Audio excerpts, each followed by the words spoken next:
Buenas tardes, estimados colegiados y seguidores. El día de hoy tenemos la dicha de contar con la presencia del ingeniero Benito Ortiz Sánchez, colegiado, perito en perforación y colegiado que participa activamente actualmente en el Colegio de Ingenieros Petroleros de México, a quien quiero agradecer profundamente haber cedido un espacio en su agenda para concedernos esta entrevista para nuestra serie El orgullo de ser colegiado.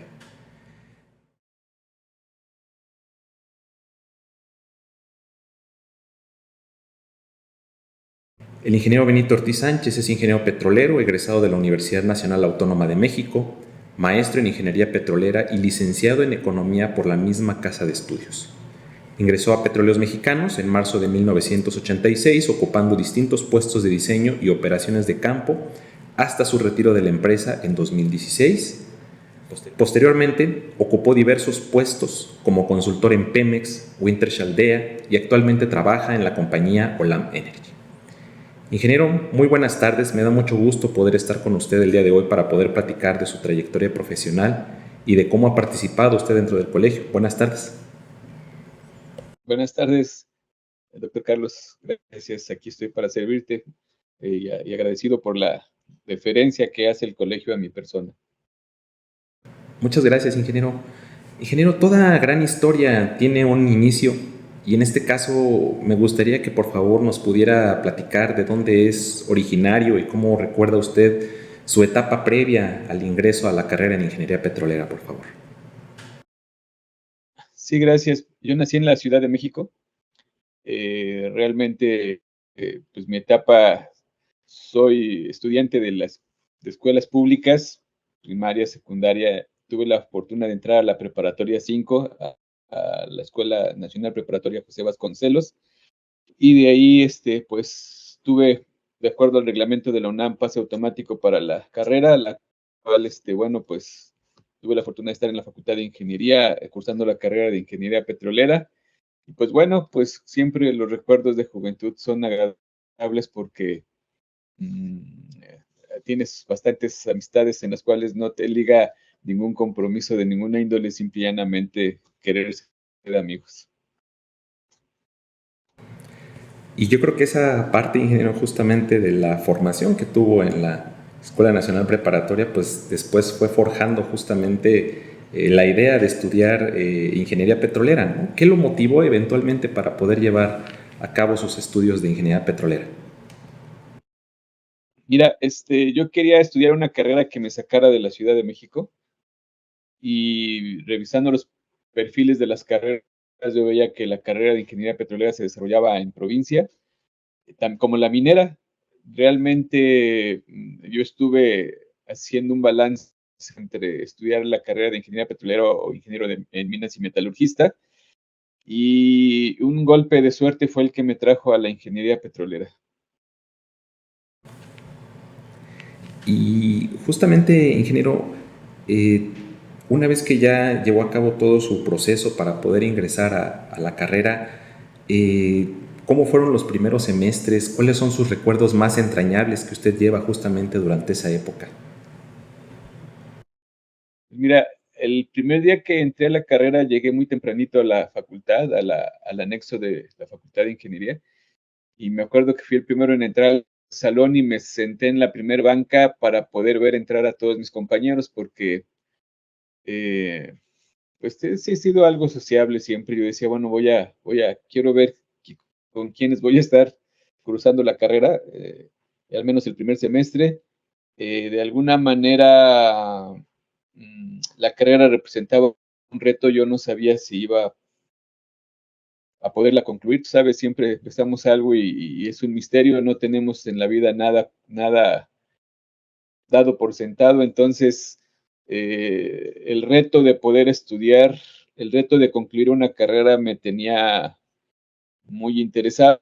Y aparte, pues algo vital que sucedió en la carrera fue que cada vez me fue gustando más la carrera, me gustaban las materias. Entonces, estudiar las materias de la carrera me generaban un cierto gusto y lo hacía ávido porque me interesaba. De hecho, algo que yo tenía como confusión era que yo pensaba que toda la ingeniería petrolera ya estaba escrita y era lo que yo estudiaba, y se me limitaba a veces la extensión de lo que es la ingeniería petrolera.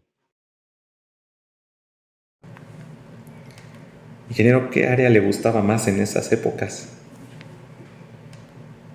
Mira, siempre me ha gustado la perforación por el nivel de actividad que se que representa. Todas las áreas representan un gran liderazgo, cosa que también uno como estudiante no ha cultivado ni desarrollado sus aptitudes de liderazgo.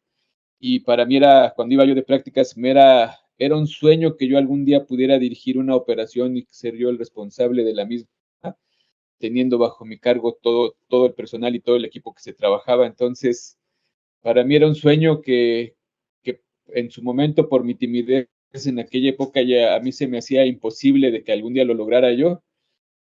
Sin embargo, pues tuve la fortuna de ser ingeniero de campo y tener a mi cargo operaciones completas, pero la ingeniería de yacimientos también fue un área que siempre me gustaba porque desarrollas otras habilidades intelectuales y de profundidad en cuanto a conocimientos teóricos de los yacimientos, y eran las dos áreas que como que más me gustaban, yacimientos y perforación. Y yo creo que justamente esa misma inquietud, ingeniero, que le va dejando estas áreas, esta parte de la actividad, ¿no?, que nos comentaba desde que justamente cursó sus primeros semestres, le fue llevando a eventualmente decantarse por la parte de perforación, ¿no? Y aquí, ingeniero, usted comentó que ya, bueno, cuando egresa, comienza como ingeniero de campo.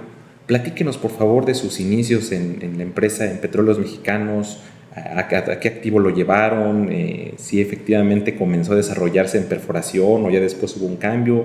¿Cómo fue esta primera etapa, ingeniero? Sí, mira, ingresé a Petróleos Mexicanos a través de los cursos que había. De hecho, tuve que inscribirme, me llamaron de Petróleos Mexicanos que había un curso para nuevo ingreso. Una parte la llevamos en el Instituto Mexicano del Petróleo en la Ciudad de México, y la siguiente parte iba a ser de prácticas. Me tocó a mí ir a Villahermosa. Sin embargo, al llegar a Villahermosa nos cancelaron el curso y dijeron que de una vez nos iban a contratar, cosa que era el objetivo.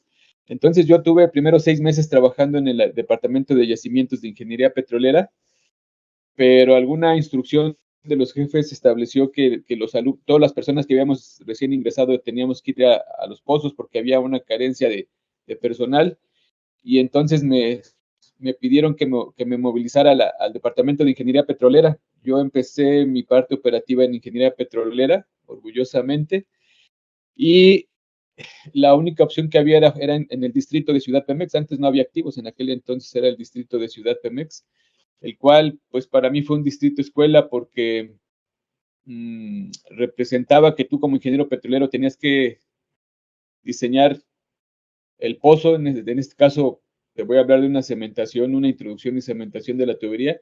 Me tocaba diseñar la ATR, me tocaba ir al patio y seleccionar la tubería y los accesorios para mandarlos al pozo.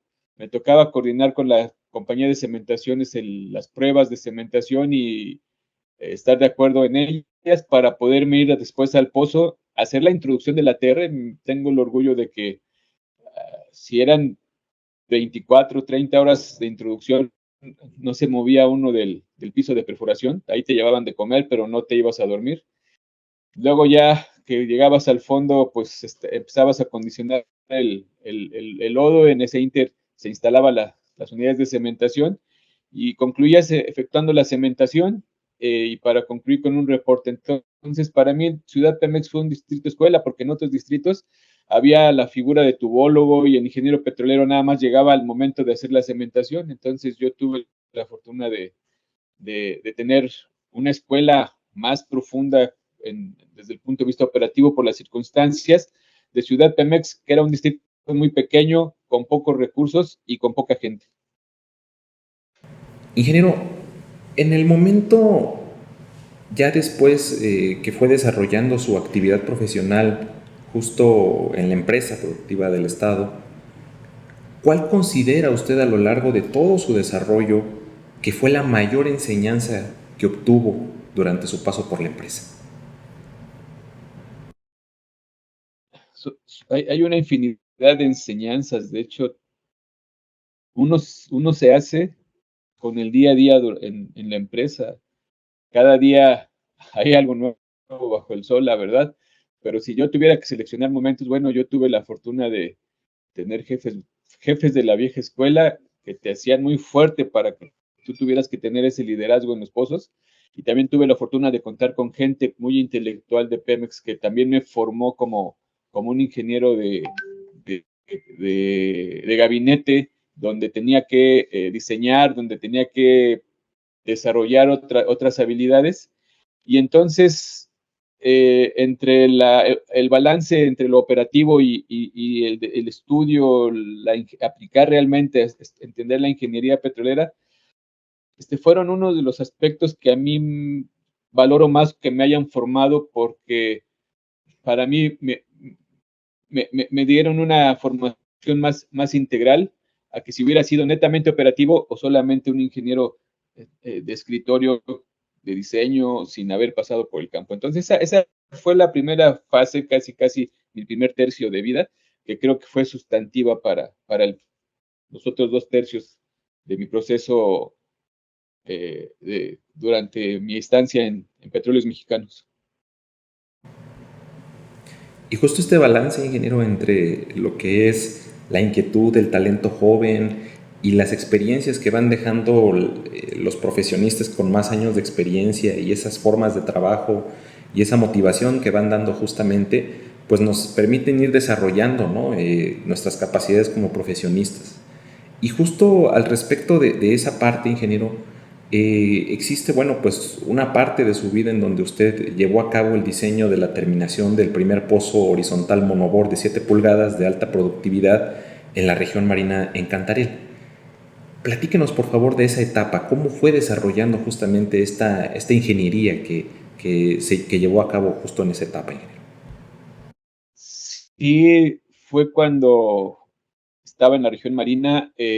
Todavía no se hacía ningún pozo horizontal. De hecho, esta terminación de 7 pulgadas monobor es de las pocas que se hicieron monobor en México. No tengo yo registro de alguna otra, debe de haber. Y fue un reto en la región marina hacer el primer pozo horizontal. Había muchas dudas al respecto porque la teoría te empieza a hablar de mucha geomecánica. Sin embargo, el campo Cantarell fue en la plataforma KLR y el pozo Cantarell 2074, me parece que o solamente 2074,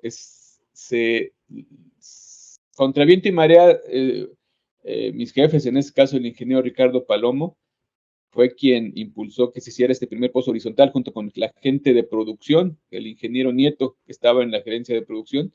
Fueron los dos que impulsaron el realizar el primer pozo horizontal. Teníamos las dudas desde el punto de vista geomecánico, pero créeme que Cantarell es una roca muy competitiva, competente, no en la brecha que cuesta mucho trabajo perforarla con la pérdida total. Sin embargo, ya que estás en Cretácico medio, ya un poco más una roca más, como digo, más competente, puedes navegar sin que tengas problemas de que vas navegando en un rumbo que te pueda afectar mecánicamente. Entonces logramos perforar este pozo y la terminación era tratar de lograr esa máxima productividad. Realmente hubo notas periodísticas de aquel suceso. Aquel pozo inició produciendo del orden de 11,000 barriles por día, ya cuando ya en aquella época ya no había pozos de tan alto gasto como los que originalmente hubo a inicios de Cantarell. Entonces, fue un reto primero conseguir todos los materiales, o sea, conseguir todo el monobor hasta el medio árbol, que fueron los primeros árboles de 7 a un 16, válvulas de tormenta de 6 pulgadas de diámetro interior, empacadores, o sea, fue todo un reto primero de ingeniería como diseño y después logístico para poder hacernos llegar de todos los materiales, pero finalmente fue el primer pozo horizontal productor en la región marina y de lo cual pues lo tengo como un hito porque tuve la fortuna de participar en el grupo donde estuvimos muchos ingenieros participando y fui parte de ese equipo. Y justo a la larga, ¿no? Lo que es la parte de ir adquiriendo nuevos conocimientos, ir desarrollando nuevas innovaciones dentro de lo que es la ingeniería que normalmente estamos acostumbrados, pues es también parte fundamental del quehacer del ingeniero petrolero que tiene que tener actitud de afrontar nuevos retos, ¿no? Y creo que fundamentalmente eso permite que sea una carrera que rompe la monotonía. Siempre hay algo nuevo que ir desarrollando y nuevas formas de ir poniéndonos a prueba de manera profesional, ingeniero. Y al respecto justamente de esto, también, bueno, existe una etapa en su vida profesional en el cual pues usted participó en lo que fue el control del pozo La Central 332 del activo 5 Presidentes. Ingeniero, ¿cómo se llevó a cabo este descontrol y cómo fue que usted eventualmente participó y cómo fue que se solventó esta situación? Sí, mira, en aquel entonces estaba yo en la región sur y estaba a cargo de la subgerencia, yo era el subgerente de ingeniería de la gerencia de perforación de la región sur, y el pozo, la central 332, pertenecía a Agua Dulce, a 5 Presidentes, el cual en una reparación de pozos tuvieron una avería mecánica, no, estaban atorados al momento de levantar el aparejo cuando conectaron el tubo madrina a los primeros metros, al primer metro que levantaron, se atoraron, no da, reportan que no daba ni para arriba ni para abajo, no podían regresar a su posición la bola colgadora y pues creo que a alguien se le ocurrió que pues, tenía que ver que estaba atorando y abrieron los bonetes del preventor y pues desafortunadamente se vino el pozo y no había preventores. Entonces era un pozo que se arrancó con agua, algo de gas, era gas y agua, y pues el problema es que lo intentamos controlar, a mí me tocó subir a la unidad de alta presión con el gerente para que hiciéramos el control de pozo. Primero, obviamente, evitar el incendio del equipo. Se retiró todo el equipo, se tuvieron que cortar eliminar los preventores que estaban dañados. Ya tengo fotos muy bonitas, riesgosas, pero muy bonitas de todo ese proceso.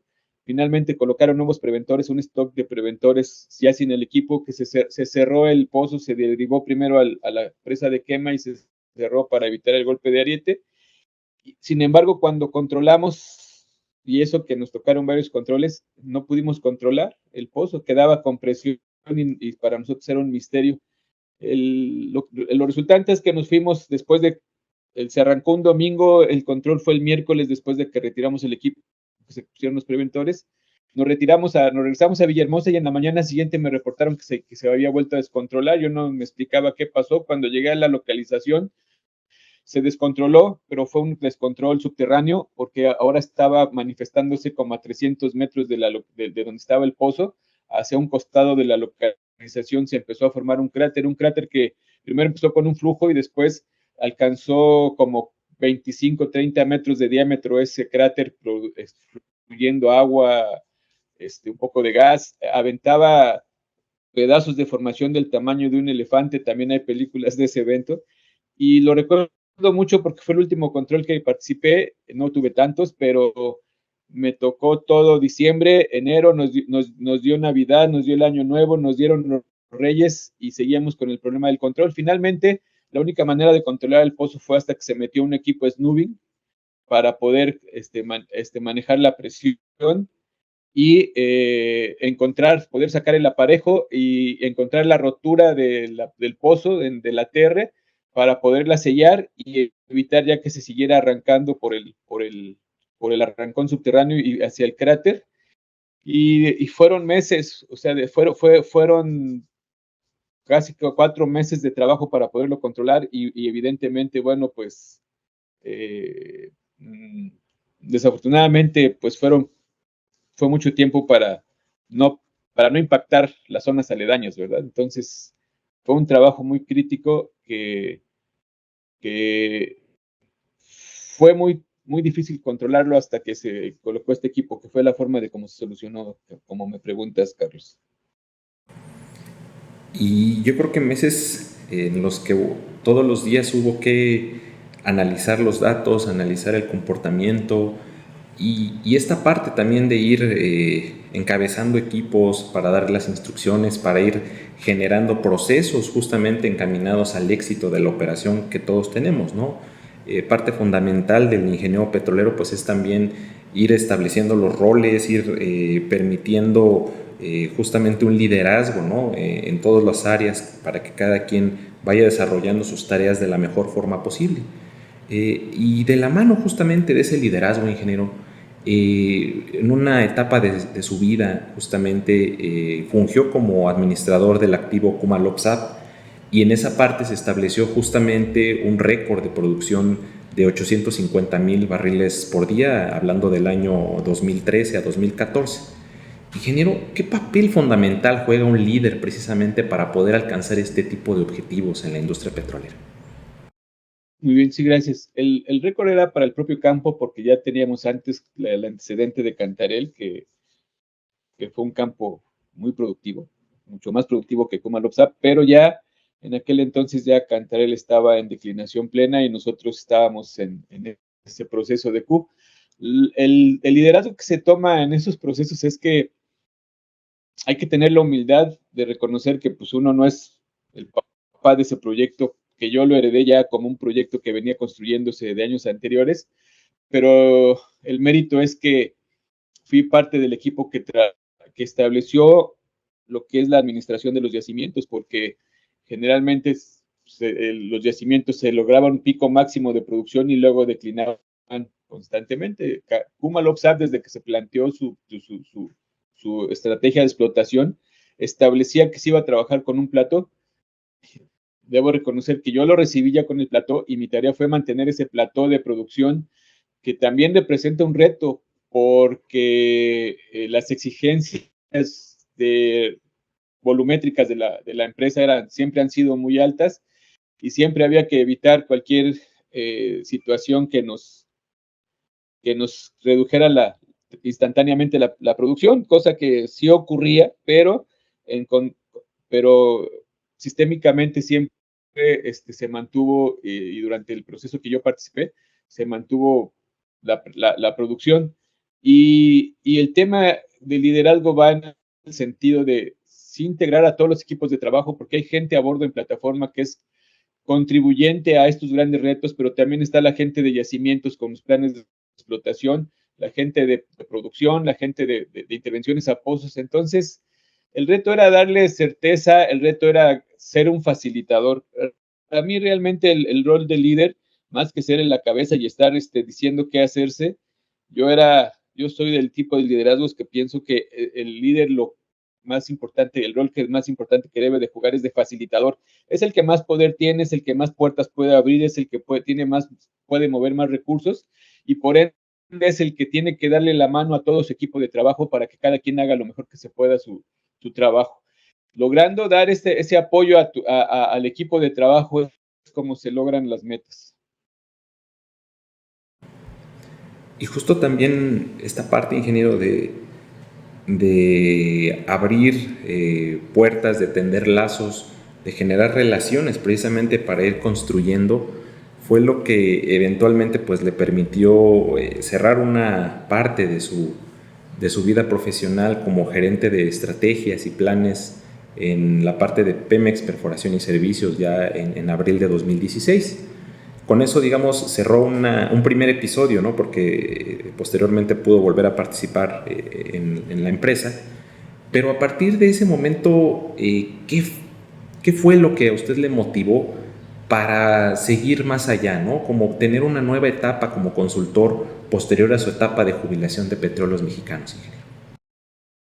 Sí, mira, tuve la fortuna de pensionarme joven y, y sí estaba en mis planes porque de acuerdo a la normatividad, desde que yo entré a Pemex, tuve esa perspectiva. ¿Cuántos años voy a tener cuando me pueda yo jubilar? Y me di cuenta desde siempre que iba a estar muy joven.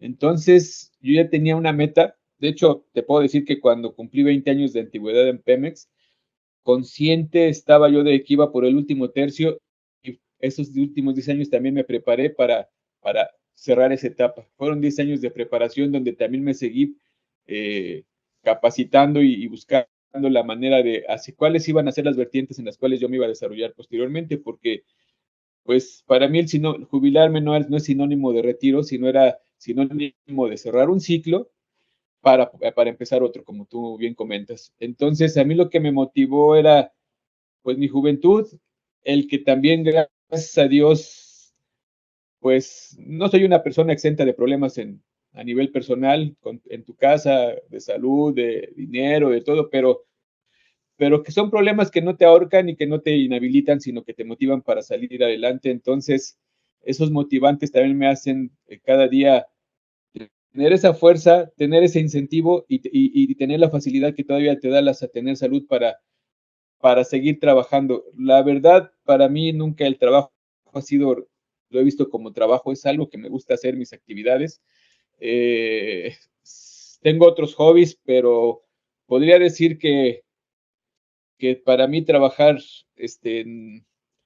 representa una satisfacción, también un sentimiento de satisfacción que me permite despertar cada día y hacer y encontrar nuevas rutas, nuevos métodos, nuevos caminitos donde desarrollarme. Por eso estudié economía, para empezar a hallar nuevas vertientes y seguir evolucionando en mi vida productiva. No sé si con esto más o menos respondo un poco el planteamiento que me...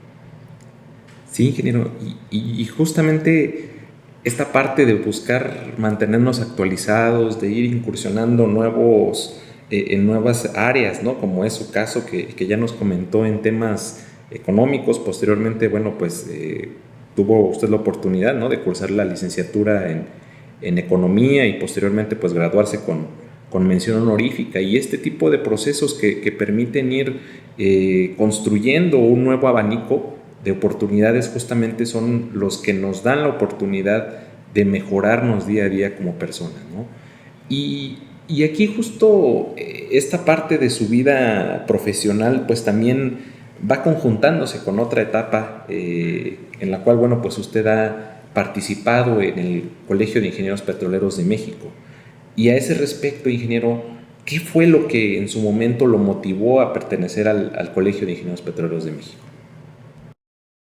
El primer sentimiento que me motivó a pertenecer al colegio fue el sentimiento de gremio, de integración, de poder reencontrarme con mis compañeros de trabajo en otro ambiente distinto al laboral. Y entré como colegiado buscando ese sentimiento de pertenencia a algo importante, que en este caso para mí siempre ha sido muy importante el colegio. Y así fue la primera semillita fue eh, ese sentimiento de pertenencia a algo. Y justo a través de la participación que ha tenido activamente pues en las diferentes secciones a nivel regional, pues ya posteriormente la incorporación en las diversas comisiones, en los comités que actualmente maneja la Directiva Nacional, ingeniero, pues es parte fundamental también del apoyo que se ha brindado hacia el colegio, y que, bueno, pues es de reconocerse justamente también en este espacio para esta parte, ingeniero. También es de importancia mencionar su pertenencia dentro del colegio en el cuerpo de peritos.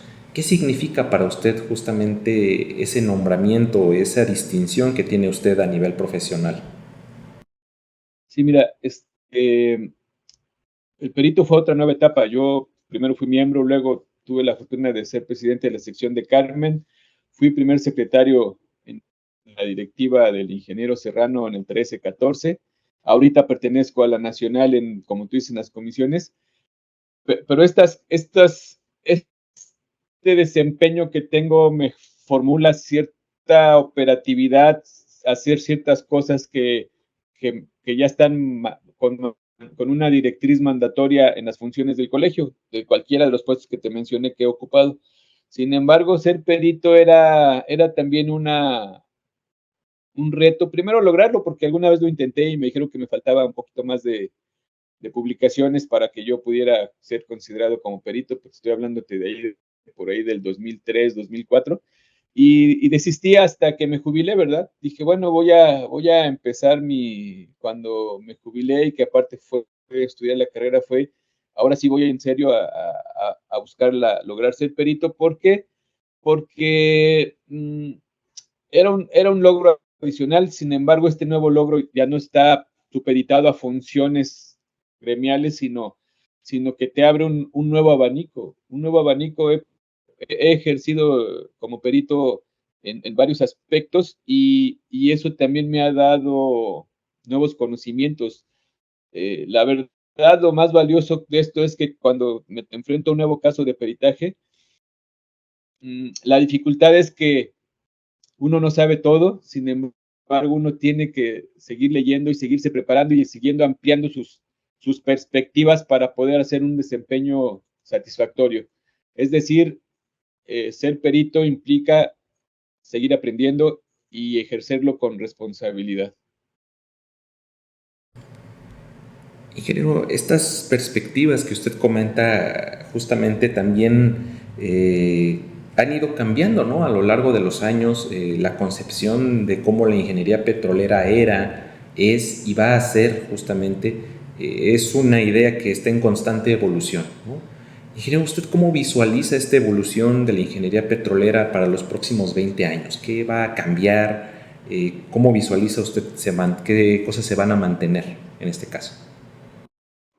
Mira, la ingeniería petrolera va a tener que evolucionar de la mano de la transformación digital. O sea, no tiene otra vuelta de hojas. Si un ingeniero petrolero no se aviene también de las herramientas que le da la transformación digital, nuevas aplicaciones, el Internet de las cosas, el Big Data, todo va a ser un ingeniero obsoleto. Entonces, todos los nuevos avances tecnológicos que hay en la ingeniería petrolera están apegados al desarrollo de la transformación digital. Ese es un tema que yo lo he dicho en otros foros, ¿verdad? Alguna vez trabajando en un proyecto específico para PEP se hizo un ejercicio de hacia el futuro y nos pedían proyectarnos mucho más adelante, ¿verdad? Del futuro inmediato. Y te puedo decir, y lo puedo decir porque lo acabo de decir en un foro, ¿sabes? Yo me visualizo, digamos, a la perforación, que tú ya vas perforando, ni siquiera vas a tener un programa de perforación, te vas a empezar a perforar y vas a llevar sensores que te van a decir metros abajo si vas a encontrar una zona de pérdida, pero no un metro, sino varios metros abajo para que tú puedas parar la perforación en automático y levantarte imprimiendo la tubería. Vas a levantarte en vez de introducir una tubería, vas a levantarte imprimiendo la tubería y el mismo fluido que ahorita, eso ya se tiene muchos años que hay tecnología para que el lodo se convierta en cemento, pues se afine esa tecnología y que tú puedas perforar. De hecho, pues podríamos estar pensando hasta que se logre perforar todo esto y imprimir la tubería monobor hasta las profundidades que tú quieras. Te estoy hablando de algo que posiblemente en mi vida no voy a alcanzar a ver, estoy consciente, pero, pero ese es el futuro de la ingeniería petrolera, algo que hoy no nos podemos imaginar. Por un lado, sin embargo, por otro lado, tiene que ser una ingeniería petrolera más limpia, más verde, una ingeniería petrolera que realmente respete al medio ambiente y que también va a preocuparse porque esa nueva tecnología, todos estos avances tecnológicos vayan encaminados a proteger al medio ambiente y que también podamos hacer un cambio ante la sociedad, que ya no represente un riesgo para la sociedad ir a perforar un pozo, que represente un beneficio. Entonces, técnicamente, por la transformación, de la mano de la transformación digital. Sin embargo, es obligado que la ingeniería petrolera se apegue a los procesos de sostenibilidad que las nuevas pautas nos están marcando. Ya el cambio climático prácticamente nos está alcanzando y si la ingeniería petrolera quiere subsistir, la industria petrolera quiere subsistir, tiene que tomarse muy en serio los aspectos de sostenibilidad en todos sus ámbitos, no nada más la protección al medio ambiente, sino salarios, personas, educación, equidad de género, todo lo que nos establece una empresa sostenible. Entonces, para mí, esas son las dos agarraderas que debe tener la industria, transformación digital y sostenibilidad, para que tengamos una prevalencia de los hidrocarburos, porque no van a desaparecer. Habrá nuevas formas de generación de energía limpias, pero los hidrocarburos se seguirán requiriendo para muchos productos que hoy por hoy no podemos reemplazar. Y justamente ese desarrollo de la transformación digital y de la sostenibilidad, pues son cosas que han ido cambiando en los últimos años, no solo en la industria, ¿no? Sino de forma extensiva en nuestras vidas, con la automatización pues ya de muchos de los elementos de la vida cotidiana, ingeniero. Y justo este cambio, ¿no? Esta transformación que vamos teniendo hacia estos nuevos elementos, me hacen preguntarle lo siguiente, ingeniero. ¿Qué habilidades y aptitudes considera usted que deben de desarrollar nuestros jóvenes ingenieros petroleros para poder iniciarse y para poder progresar cabalmente dentro de lo que es la parte de la industria, además de estos dos elementos que nos hizo favor de mencionar? Para los jóvenes, y sin orden de cuál es más importante que otro, primero es que desarrollen la habilidad de hablar otro lenguaje, para que tengan una comunicación y unas oportunidades de trabajo internacionales.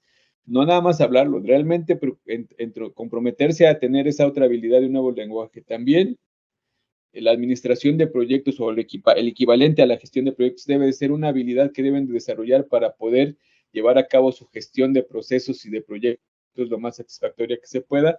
Obviamente, seguir evolucionando en lo que las teorías de ingeniería petrolera nos están marcando, porque pues, también van actualizándose todas estas tecnologías. Y evidentemente venir de la mano con lo de transformación digital y sostenibilidad. Para mí son esos 5 elementos que un joven debe de tener a la mano, sin perderlos, sin que unos tienen una aplicación en un aspecto y otros en otro, pero en general esos son los elementos que para mí, yo pienso que si un joven me pidiera un consejo, yo les diría, este es el camino, estas son las herramientas que tú debes de cultivar para una carrera futura exitosa. Muchas gracias por esos consejos, ingeniero, justamente pues de la voz de la experiencia y de lo que se ha ido construyendo a lo largo de una carrera profesional como la suya, ingeniero. Pues vamos ya llegando a la fase final justo de nuestra entrevista, ingeniero. Y antes de despedirnos, quisiera pedirle si nos pudiera regalar una reflexión final al respecto justamente de la industria petrolera. Sí, la industria petrolera enfrenta hoy por hoy un gran reto porque existe la presión de la sociedad respecto a las energías fósiles y las energías limpias. Quiero plantear que de acuerdo a lo que yo he estudiado, todavía las energías limpias van a tardar en evolucionar al nivel que puedan tener un nivel de competitividad equivalente a la energía fósil. Entonces todavía nos quedan ciertas décadas de transición energética en las cuales esto no debe de representar un motivo